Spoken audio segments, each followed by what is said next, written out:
Okay, let's continue. That you will get these tools from the downloadable link that link has been provided at the bottom of this video. You will get two softwares. That's one for refund without payment of tax. Then second, inverted duty structure refund. These tools are provided by the GST, but the tools providers show some errors. That common errors that I will explain. Okay. Another issue is that you first know how to enter the data. This data is that first you have to enter the GSTN. This is a mandatory field. The first you have to GSTN. Then from return period and to return period. That is the refund application period. The period for applying for refund. This is the from return period. You can see that is the 07/2009 07/2000 means this refund is applied for July. And if you are applying for multiple months, that means from July to August, then you should enter 07/2009 in from period and 08/2009 in to return period. Then another thing is that another mandatory field that you can see that here month you can see. Then another mandatory field that's marked in red star. This is that all the data that is star that you have to enter. You should not leave any data with the rather you must enter data. And another third point is that you have some sort of transaction. Sometimes you have local transaction or interstate transaction. In interstate transaction, IGST is applicable. In local transaction, CGST is SGST applicable. If you want to enter IGST, then another two columns that you can see here in IGST. I have entered all the columns are IGST, but you can also see that CGST and SGST column. That if you don't have to enter anything in CGST, SGST, you should only in IGST, you should leave CGST, SG column blank. Another vice versa. That is, if you want to enter only in CGST and SGST, leave IGST blank. No, don't enter any zeros. Okay. Then fourth point is that your invoice. The invoice, that means that this should be, the invoice number should be not the present system that you have given the invoice numbering system earlier. Okay, but whatever it may be, the invoice number accepted by GST should maximum 16 characters. First thing. Then it should only contain only the two symbols are accepted. This is minus sign and a slash sign. None other symbols, dollar, star or underscore, nothing will be accepted. Maximum length including spaces is 16. If you are providing, at least don't provide a space between two characters, and if you are providing space, the maximum character space including a space should be 16, and the applicable symbols, that alphanumeric, okay, alphabet numeric, capital letter, no, it is not an issue. But the symbols are accepted as slash and minus. That's minus means a dash. Okay. You can see that only these two symbols are accepted. And another thing is that you should enter date in dd-mm-yyyy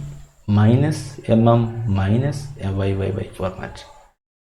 In my software, you don't bother about that minus or slash. Sometimes somebody is putting dd/mm/yyyy. Or dd something etc. But in my software, the system will accept the date and convert it to dd-mm-yyyy automatically. The system has the facility to convert it, but at least you should enter before a system to decide. You have to enter dd-mm-yyyy. Okay. Then another thing is that invoice entry, that fifth point, dd-mm-yyyy format, and that is sometimes you have to enter inward supply and outward supply. In the data entry column, left columns are for inward supply and right columns are for outward supply.